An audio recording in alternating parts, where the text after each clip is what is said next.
ನಮಸ್ಕಾರ ಸ್ನೇಹಿತರೆ. ಗೃಹಲಕ್ಷ್ಮಿ ಯೋಜನೆಯ 30ನೇ ಕಂತಿನ ಹಣ ಅಂದ್ರೆ ಮಾರ್ಚ್ ತಿಂಗಳ ಹಣ ನಾಳೆನೆ ನಿಮ್ಮ ಅಕೌಂಟ್ಗಳಿಗೆ ಜಮಾ ಪ್ರಾರಂಭವಾಗ್ತಾ ಇದೆ. ಸೊ ಮೊದಲನೇದಾಗಿ ಈ 11 ಜಿಲ್ಲೆಗಳಲ್ಲಿರ್ತಕ್ಕಂತಹ ಗೃಹಲಕ್ಷ್ಮಿಯರ ಖಾತೆಗಳಿಗೆ ಈ ದುಡ್ಡನ್ನ ರಿಲೀಸ್ ಮಾಡಲಾಗ್ತಾ ಇದೆ. ಸೊ ಹಾಗಾದ್ರೆ ಬನ್ನಿ ಸ್ನೇಹಿತರೆ, ಬರೀ 30ನೇ ಕಂತಿನ ಹಣ ಅಷ್ಟೇ ಅಲ್ಲದೆ 31ನೇ ಕಂತಿನ ಹಣ ಅಂದ್ರೆ ಏಪ್ರಿಲ್ ತಿಂಗಳ ಹಣವನ್ನು ಕೂಡ ನೀವು ಪಡ್ಕೊಳ್ತಾ ಇದ್ದೀರಿ. ಹಾಗಾದ್ರೆ ಯಾವ ಯಾವ ಜಿಲ್ಲೆಗಳಿಗೆ ಬಿಡುಗಡೆ ಆಗ್ತಾ ಇದೆ, ಜೊತೆಗೆ ಈಗಾಗಲೇ 29ನೇ ಕಂತಿನ ಹಣವು ಕೂಡ ಕೆಲವೊಂದಿಷ್ಟು ಜಿಲ್ಲೆಗಳಲ್ಲಿ ಜಮಾ ಆಗಿದೆ. ಸುಮಾರು 12 ಲಕ್ಷಕ್ಕಿಂತ ಹೆಚ್ಚಿನ ಗೃಹಲಕ್ಷ್ಮಿಯರ ಅಕೌಂಟ್ಗಳಿಗೂ ಕೂಡ ಜಮಾ ಆಗಿದೆ. ಯಾಕಂದ್ರೆ 29ನೇ ಕಂತಿನ ಹಣ ಅಂದ್ರೆ ಫೆಬ್ರವರಿ ತಿಂಗಳ ಹಣ ಕ್ಲಿಯರ್ ಆಗಿಲ್ಲ ಇನ್ನು ಕೂಡ.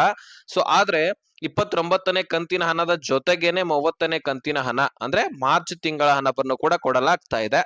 ಸೊ ಬನ್ನಿ ಇದ್ರ ಬಗ್ಗೆ ಸಂಪೂರ್ಣವಾದ ಡೀಟೇಲ್ಸ್ ಅನ್ನ, ಮಾಹಿತಿಯನ್ನ ಚರ್ಚೆ ಮಾಡೋಣ. ನೀವು ಈ ಒಂದು ವಿಡಿಯೋನ ಆದಷ್ಟು ಕೊನೆವರೆಗೂ ವಾಚ್ ಮಾಡ್ಲಿಕ್ಕೆ ಪ್ರಯತ್ನ ಮಾಡಿದ್ರೆ ಎಲ್ಲ ಮಾಹಿತಿ ಕೂಡ ಕ್ಲಿಯರ್ ಆಗಿ ಅರ್ಥ ಆಗತ್ತೆ. ಆದಷ್ಟು ವಿಡಿಯೋನ ಕೊನೆವರೆಗೂ ವಾಚ್ ಮಾಡಿ, ಹಾಗೆ ಸಬ್ಸ್ಕ್ರೈಬ್ ಮಾಡ್ಕೊಂಡಿಲ್ಲ ಅಂದ್ರೆ ಸಬ್ಸ್ಕ್ರೈಬ್ ಮಾಡ್ಕೊಂಡೆ ವಿಡಿಯೋನ ನೋಡ್ತಾ ಹೋಗಿ. ಸ್ನೇಹಿತರೆ, ಈಗ ಗೃಹಲಕ್ಷ್ಮಿಯಲ್ಲಿ ಸತತವಾಗಿ 4-5 ಕಂತುಗಳು ಕೂಡ ಬಂದಿದಾವೆ. ಅದಾದ ಬಳಿಕ ಸರ್ಕಾರ ಏನ್ ಸ್ಟಾಪ್ ಮಾಡಿಬಿಟ್ಟಿದೆಯಲ್ಲ, ಯಾವ ಕಂತುಗಳನ್ನು ಕೂಡ ಜಮಾ ಮಾಡ್ತಾ ಇಲ್ಲ. ಅದರಲ್ಲಿ 29 ಅಂದ್ರೆ ಫೆಬ್ರವರಿ ತಿಂಗಳ ಹಣ ಸುಮಾರು 12 ಲಕ್ಷಕ್ಕಿಂತ ಹೆಚ್ಚಿನ ಗೃಹಲಕ್ಷ್ಮಿಯರಿಗೆ ಅಂದರೆ ಬೆಂಗಳೂರು ನಗರ ಮತ್ತು ಬೆಂಗಳೂರು ಗ್ರಾಮಾಂತರ, ವಿಜಯನಗರ, ಧಾರವಾಡ, ಹಾಗೆ ಉತ್ತರ ಕನ್ನಡ, ದಕ್ಷಿಣ ಕನ್ನಡ, ಅದೇ ರೀತಿಯಾಗಿ ಇನ್ನು ಹಲವಾರು ಜಿಲ್ಲೆಗಳಿಗೆ ದುಡ್ಡನ್ನ ಜಮಾ ಮಾಡಿ ಇನ್ನ ತಾಂತ್ರಿಕ ದೋಷ ಆಗಿದೆ ಅಂತ ಹೇಳ್ಬಿಟ್ಟು ಸ್ಟಾಪ್ ಮಾಡಿದೆಯಲ್ಲ, ಆ ತಾಂತ್ರಿಕ ದೋಷ ಈಗಾಗಲೇ ಸರಿ ಆಗಿರತ್ತೆ. ಯಾಕಂದ್ರೆ ಕೇವಲ 4-5 ದಿನಗಳಲ್ಲಿ ಸರಿ ಆಗ್ಬಿಡತ್ತೆ. ಅದನ್ನ ಸರಿಪಡಿಸ್ಲಿಕ್ಕೆ ಈ ಗವರ್ನರ್ಸ್ ಅವರು ಕೂಡ ಇರ್ತಾರೆ. ಅದನ್ನ ಆಲ್ರೆಡಿ ಸರಿಪಡಿಸಲಾಗಿರತ್ತೆ. ಈಗ ಸ್ಟಾಪ್ ಆಗಿನೇ ಸುಮಾರು 5-6 ದಿನ ಆಯ್ತು, ಆದ್ರೆ ಇನ್ನೂ ಕೂಡ ದುಡ್ಡು ಬಿಡುಗಡೆ ಆಗ್ತಾ ಇಲ್ಲ. ಸೊ 29ನೇ ಕಂತಿನ ಹಣ ಇನ್ನು ಲಕ್ಷಾಂತರ ಫಲಾನುಭವಿಗಳಿಗೆ ಬರಬೇಕಾಗಿದೆ, ಅಂದ್ರೆ ಫೆಬ್ರವರಿ ತಿಂಗಳನ. ಸೊ ಹಾಗಾಗಿ ನಿಮಗೆ ದುಡ್ಡು ಬಿಡುಗಡೆ ಆಗಿದೆ, ಆದ್ರೆ ನಮಗಷ್ಟೇ ಬಂದಿಲ್ಲ ಅಂತ ನೀವು ತಲೆ ಕೆಡಿಸ್ಕೊಳ್ಳುವಂತ ಅವಶ್ಯಕತೆ ಇಲ್ಲ. ಇನ್ನು ಬಹಳಷ್ಟು ಜನರಿಗೆ ಬರೋದಿದೆ. ಹಾಗಾಗಿ ನಿಮ್ಮ ಖಾತೆಗಳಿಗೂ ಕೂಡ ದುಡ್ಡು ಬರತ್ತೆ ಸ್ನೇಹಿತರೆ. ಸೊ ವೇಟ್ ಮಾಡ್ಬೇಕಾಗತ್ತೆ ಕೆಲವೊಂದಿಷ್ಟು ದಿನಗಳ ಕಾಲ. ಮತ್ತೆ ದಿಢೀರನೆ 3-4 ಕಂತುಗಳನ್ನ ಕ್ಲಿಯರ್ ಮಾಡ್ತಾರೆ. ಸೊ ಈಗ 29ನೇ ಕಂತಿನ ಹಣ ಇನ್ನು ಕೂಡ ಬರಬೇಕು. ಇದ್ರ ಬಗ್ಗೆ ಕ್ಲಾರಿಟಿ ಸಿಕ್ತಲ್ವಾ? ಇನ್ನು 30 ಅಂದ್ರೆ ಮಾರ್ಚ್ ತಿಂಗಳ ಹಣ, ಈ ತಿಂಗಳ ಹಣವನ್ನು ಕೂಡ ಬಿಡುಗಡೆ ಮಾಡ್ಲಿಕ್ಕೆ ಸರ್ಕಾರ ಮುಂದಾಗಿದೆ. ಯಾಕಂದ್ರೆ ಸರ್ಕಾರ ಈ ಗೃಹಲಕ್ಷ್ಮಿ ಯೋಜನೆಗೋಸ್ಕರನೇ 28,608 ಕೋಟಿಯಷ್ಟು ದುಡ್ಡನ್ನ ಮೀಸಲಿಟ್ಟಿದೆ ಅಂತೆ.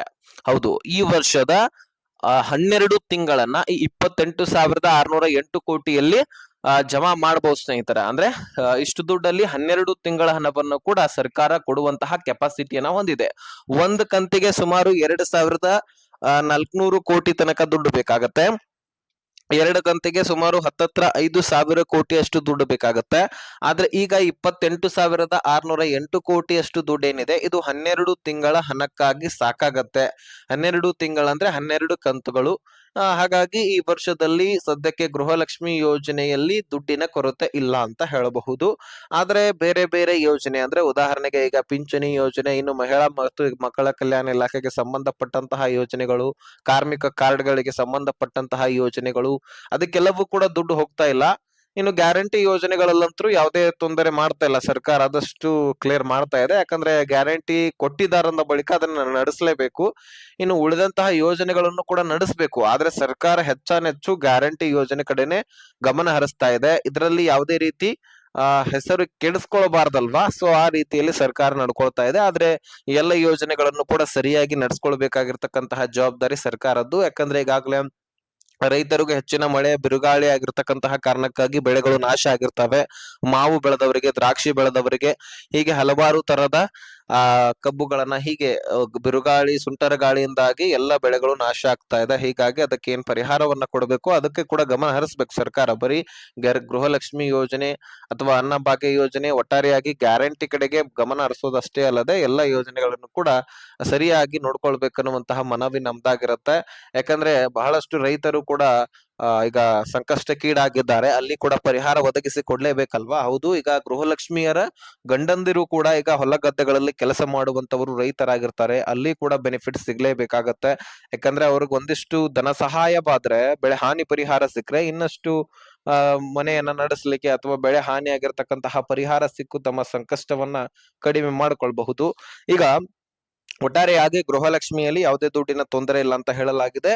ಸೊ ಈಗ ಈ ಗೃಹಲಕ್ಷ್ಮಿಯಲ್ಲಿ ಒಟ್ಟಾರೆಯಾಗಿ 30ನೇ ಕಂತು ಅಂದ್ರೆ ಮಾರ್ಚ್ ತಿಂಗಳ ಹಣ ಬಿಡುಗಡೆ ಆಗ್ತಾ ಇದ್ದು ಮುಖ್ಯವಾಗಿ 15 ಜಿಲ್ಲೆಗಳಿಗೂ ಕೂಡ ಬರ್ತಾ ಇದೆ. ಸೊ ಹಾಗಾದ್ರೆ ಬನ್ನಿ ಸ್ನೇಹಿತರೆ, ಯಾವ ಯಾವ ಜಿಲ್ಲೆಗಳಿಗೆ ಈ ದುಡ್ಡು ಬರ್ತಾ ಇದೆ, ಈ 11 ಜಿಲ್ಲೆಗಳು, ಓಕೆ 15 ಅಲ್ಲ 11 ಜಿಲ್ಲೆಗಳು, ಮುಖ್ಯವಾಗಿ ಈ 11 ಜಿಲ್ಲೆಗಳನ್ನ ನಾನು ಒಂದೊಂದಾಗಿ ಹೇಳ್ತಾ ಹೋಗ್ತೀನಿ. ಮೊದಲನೇ ಹಂತದಲ್ಲಿ ಬೆಂಗಳೂರು ನಗರ ಮತ್ತು ಬೆಂಗಳೂರು ಗ್ರಾಮಾಂತರಕ್ಕೆ ಯಾವುದೇ ದುಡ್ಡು ಬಿಡುಗಡೆ ಆಗ್ಲಿ ಮೊದಲು ಈ ಜಿಲ್ಲೆಗಳಿಗೆನೆ ದುಡ್ಡು ಬರುವಂತದ್ದು. ಯಾಕಂದ್ರೆ ಮೊದಲು ಮುಖ್ಯವಾಗಿ ಹಣಕಾಸು ಇಲಾಖೆದಿಂದ ದುಡ್ಡು ರಿಲೀಸ್ ಆಯ್ತು ಅಂದ್ರೆ ಮಹಿಳಾ ಮತ್ತು ಮಕ್ಕಳ ಕಲ್ಯಾಣ ಇಲಾಖೆಗೆ ದುಡ್ಡು ಬರುತ್ತೆ. ಅಲ್ಲಿಂದ ಡೈರೆಕ್ಟ್ ಆಗಿ ಡಿಬಿಟಿ ಟ್ರೆಜರಿ ಪುಷ್ ಆಗಲ್ಲ. ಮೊದಲು 35 ತಾಲೂಕು ಗ್ರಾಮ ಪಂಚಾಯಿತಿಗಳಿಗೆ ದುಡ್ಡನ್ನ ಕಳುಹಿಸಲಾಗತ್ತೆ. ಆ ಗ್ರಾಮ ಪಂಚಾಯಿತಿಗಳು ಈ ಬೆಂಗಳೂರು ನಗರ ಮತ್ತು ಬೆಂಗಳೂರು ಗ್ರಾಮಾಂತರ ಸುತ್ತಮುತ್ತ ಇರತಕ್ಕಂತಹ ತಾಲೂಕು ಗ್ರಾಮ ಪಂಚಾಯಿತಿಗಳಾಗಿವೆ. ಸೊ ಹೀಗಾಗಿ ಮೊದಲು ಈ ಒಂದು ಜಿಲ್ಲೆಗಳ ಸುತ್ತಮುತ್ತ ಇರತಕ್ಕಂತಹ ಒಂದು ತಾಲೂಕುಗಳಿಗೆ ದುಡ್ಡು ಹೋದ ತಕ್ಷಣ ಅಲ್ಲಿರ್ತಕ್ಕಂತಹ ಎಲ್ಲ ಪ್ರೊಸೆಸರ್ ಅನ್ನ ಮುಗಿಸ್ಕೊಳ್ಳುತ್ತೆ ಗ್ರಾಮ ಪಂಚಾಯಿತಿಗಳು. ಮತ್ತೆ ರಿಟರ್ನ್ ಮಹಿಳಾ ಮತ್ತು ಮಕ್ಕಳ ಕಲ್ಯಾಣ ಇಲಾಖೆಗೆ ಕಳುಹಿಸಲಾಗುತ್ತೆ. ಅಲ್ಲಿ ಉಳಿದಂತಹ ಅಲ್ಪ ಸ್ವಲ್ಪ ಪ್ರೊಸೆಸರ್ ಅನ್ನ ಮುಗಿಸ್ಕೊಂಡು ಮತ್ತೆ ಡಿಬಿಟಿ ಟ್ರೆಜರಿಗೆ ಪುಷ್ ಮಾಡಲಾಗುತ್ತೆ. ಅಲ್ಲಿಂದ ಬ್ಯಾಂಕ್ಗಳು ಅಪ್ಡೇಟ್ ಮಾಡ್ಕೊಂಡು ನಿಮ್ಮೆಲ್ಲರ ಖಾತೆಗಳಿಗೆ ಜಮಾ ಆಗುತ್ತೆ. ಇದರಿಂದ ನಿಮಗೆ ಏನ್ ಅರ್ಥ ಆಯ್ತು, ಮುಖ್ಯವಾಗಿ ಬೆಂಗಳೂರು ನಗರ ಮತ್ತು ಬೆಂಗಳೂರು ಗ್ರಾಮಾಂತರಕ್ಕೆ ಈ ಕಾರಣಕ್ಕಾಗಿ ಬರುತ್ತೆ ಅನ್ನುವಂಥದ್ದು. ಮತ್ತು ಈ ಗೃಹಲಕ್ಷ್ಮಿ ಯೋಜನೆಯಲ್ಲಿ ಯಾವ ರೀತಿಯಾಗಿ ಪ್ರೊಸೆಸರ್ ಅಂದ್ರೆ ದುಡ್ಡು ಯಾವ ರೀತಿಯಾಗಿ ನಿಮ್ಮ ಅಕೌಂಟ್ಗಳಿಗೆ ಬರುತ್ತೆ, ಮೊದಲನೇ ಸ್ಟೆಪ್ ಇಲ್ಲಿ ಹೋಗುತ್ತೆ, ಎರಡನೇ ಸ್ಟೆಪ್ ಇಲ್ಲಿ ಹೋಗಿ ಬರುತ್ತೆ, ಇದೆಲ್ಲವೂ ಕೂಡ ನಿಮಗೆ ತಿಳಿದಂಗ ಆಗಿರುತ್ತೆ. ಇನ್ನು ಈ ಜಿಲ್ಲೆಗಳನ್ನ ಸೇರಿದಂತೆ ಗದಗ, ಕೊಡಗು, ಹಾಸನ, ವಿಜಯನಗರ, ಧಾರವಾಡ, ಯಾದಗಿರಿ, ಉತ್ತರ ಕನ್ನಡ, ದಕ್ಷಿಣ ಕನ್ನಡ, ದಾವಣಗೆರೆ, ಉಡುಪಿ, ತುಮಕೂರು, ಚಿತ್ರದುರ್ಗ, ಚಿಕ್ಕಮಗಳೂರು, ಶಿವಮೊಗ್ಗ, ರಾಯಚೂರು ಹೀಗೆ ಹಲವಾರು ಜಿಲ್ಲೆಗಳಲ್ಲಿರ್ತಕ್ಕಂತಹ ಗೃಹಲಕ್ಷ್ಮಿಯರ ಖಾತೆಗಳಿಗೆ ದುಡ್ಡನ್ನ ಜಮೆ ಮಾಡಲಾಗ್ತಾ ಇದೆ. ಸೊ ಹೀಗಾಗಿ ನೀವು ವರಿ ಮಾಡ್ಕೊಳ್ಳುವಂತಹ ಅವಶ್ಯಕತೆ ಇಲ್ಲ. ಪ್ರತಿಯೊಬ್ಬ ಮಹಿಳೆಯರಿಗೂ ಕೂಡ ನಾವು ದುಡ್ಡನ್ನ ಕೊಡ್ತೀವಿ, ಕ್ಲಿಯರ್ ಮಾಡ್ತೀವಿ ಅಂತ ಭರವಸೆಯನ್ನ ಸಚಿವೆ ಲಕ್ಷ್ಮಿ ಹೆಬ್ಬಾಳ್ಕರ್ ಅವರು ಕೊಟ್ಟಿದ್ದಾರೆ. ಸೊ ಪ್ರತಿ ತಿಂಗಳ ಹಣವನ್ನು ಕೂಡ ನಾವು ಕ್ಲಿಯರ್ ಮಾಡ್ತೀವಿ. ಯಾಕಂದ್ರೆ ಆಲ್ರೆಡಿ ಸರ್ಕಾರ 2 ತಿಂಗಳ ಹಣವನ್ನು ಕೂಡ ಯಾಮಾರಿಸಿತ್ತು. ನಿಮ್ಮ ಗಮನದಲ್ಲಿರಬಹುದು, ನಾನು ಸಾಕಷ್ಟು ವಿಡಿಯೋದಲ್ಲಿ ಚರ್ಚೆ ಮಾಡಿದ್ದೀನಿ. ಹೋದ ವರ್ಷದ ಫೆಬ್ರವರಿ ಮತ್ತು ಮಾರ್ಚ್ ತಿಂಗಳ ಹಣ ಅಂದ್ರೆ ಅನ್ನಭಾಗ್ಯ ಯೋಜನೆಯಲ್ಲಿ ಅಕ್ಕಿಯನ್ನ ಕೊಡ್ಲಿಕ್ಕೆ ಪ್ರಾರಂಭಿಸ್ತಾರೆ 2025ರಲ್ಲಿ. ದುಡ್ಡಿನ ಬದಲಾಗಿ ಫೆಬ್ರವರಿ ಮಾರ್ಚ್ ತಿಂಗಳಲ್ಲಿ ನಿಮಗೆ ಅಕ್ಕಿ ಸಿಗ್ಲಿಕ್ಕೆ ಪ್ರಾರಂಭವಾಗತ್ತೆ. ಅದೇ ಸಂದರ್ಭದಲ್ಲಿ 2 ಕಂತುಗಳನ್ನ ಸರ್ಕಾರ ಕೊಡೋದಿಲ್ಲ. ಹೀಗಾಗಿ ಅದರ ಬಗ್ಗೆ ಬಿಜೆಪಿ ನಾಯಕರು ಸಂಪೂರ್ಣ ಮಾಹಿತಿಯನ್ನ ಕಲೆಕ್ಟ್ ಮಾಡಿಕೊಂಡು ಚಳಿಗಾಲದ ಅಧಿವೇಶನದಲ್ಲಿ ಇದ್ರ ಬಗ್ಗೆ ಚರ್ಚೆ ಮಾಡ್ತಾರೆ. ದುಡ್ಡನ್ನ ಕೊಡ್ಲೇಬೇಕಂತ ಒತ್ತಾಯವನ್ನ ಹೇರ್ತಾರೆ. ಯಾಕಂದ್ರೆ ಅದ್ರ ಬಗ್ಗೆ ನಾವು ಚರ್ಚೆ ಮಾಡಿದ್ರೆ ಸರ್ಕಾರದ ಗಮನಕ್ಕೆ ಅಷ್ಟೊಂದು ಬರೋದಿಲ್ಲ. ವಿರೋಧ ಪಕ್ಷದ ನಾಯಕರು ಯಾವಾಗ ಇದ್ರ ಬಗ್ಗೆ ಧ್ವನಿ ಎತ್ತಾರೋ ಅವಾಗ ಸರ್ಕಾರ ಮನ್ಲೇಬೇಕಾಗತ್ತೆ. ಜೊತೆಗೆ ಮಹಿಳೆಯರು ಕೂಡ ಆಕ್ರೋಶ ಇದ್ರೆಲ್ಲದರ ಬಗ್ಗೆ ಚರ್ಚೆ ಆಗ್ತಾ ಇತ್ತು. ಹೀಗಾಗಿ ಆ 2 ಕಂತುಗಳನ್ನ ಸಚಿವೆ ಲಕ್ಷ್ಮಿ ಹೆಬ್ಬಾಳ್ಕರ್ ಅವರು ಹೇಳ್ತಾರೆ, ನಾನು ಕೊಟ್ಟಿದ್ದೀನಿ ಅಂತ ಮೊದಲನೇ ಹಂತದಲ್ಲಿ ಹೇಳಿದ್ರು ಸಹಿತ ತದನಂತರ ಸಂಬಂಧಪಟ್ಟಂತಹ ಅಧಿಕಾರಿಗಳ ಜೊತೆಗೆ ಚರ್ಚೆ ಮಾಡಿದಾಗ ಮಾಹಿತಿ ಸಿಗುತ್ತೆ, ಹೌದು ಇನ್ನು 2 ಕಂತುಗಳನ್ನ ಕೊಡಬೇಕಾಗಿದೆ ಅಂತ. ತದನಂತರ ಆ 2 ಕಂತುಗಳನ್ನ ನಾನು ಮುಂದಿನ ದಿನಗಳಲ್ಲಿ ಸರಿಪಡಿಸ್ತೀನಿ, ಕೊಡ್ತೀನಿ ಅನ್ನುವಂತಹ ಭರವಸೆಯನ್ನ ಕೊಟ್ರು. ಹೀಗಾಗಿ ನೀವು ವರಿ ಮಾಡ್ಕೊಳ್ಳುವಂತ ಅವಶ್ಯಕತೆ ಇಲ್ಲ. ಪ್ರತಿಯೊಬ್ಬ ಮಹಿಳೆಯರಿಗೂ ಕೂಡ ಈ ದುಡ್ಡು ಹೋಗುತ್ತೆ ಸ್ನೇಹಿತರೆ.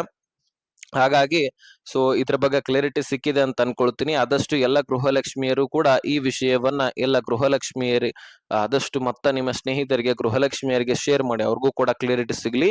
ಈಗ ಜಿಲ್ಲೆಗಳನ್ನು ಕೂಡ ತಿಳಿಸಿದೀನಿ, ಎಲ್ಲ ಮಾಹಿತಿ ಯಾವ ಪೆಂಡಿಂಗ್ ಉಳಿದಿದಾವೆ, ಯಾವ ಬರ್ತಾ ಇದಾವೆ ಎಲ್ಲವೂ ಕೂಡ ಅರ್ಥ ಆಗಿದೆ ಅಂತ ಅನ್ಕೊಳ್ತೀನಿ. ಸೊ ಆದಷ್ಟು ಸಬ್ಸ್ಕ್ರೈಬ್ ಮಾಡ್ಕೊಂಡಿಲ್ಲ ಅಂದ್ರೆ ಸಬ್ಸ್ಕ್ರೈಬ್ ಮಾಡ್ಕೊಳ್ಳಿ, ಮತ್ತಷ್ಟು ಮೋಟಿವೇಶನ್ ಸಿಕ್ಕಂಗಾಗುತ್ತೆ. ಇನ್ನು ಹೆಚ್ಚುವರಿ ಮಾಹಿತಿಗಳನ್ನ ತಿಳಿಸ್ತಾ ಇರ್ತೀವಿ. ವಿಡಿಯೋ ನೋಡೋದಕ್ಕೆ ಧನ್ಯವಾದ.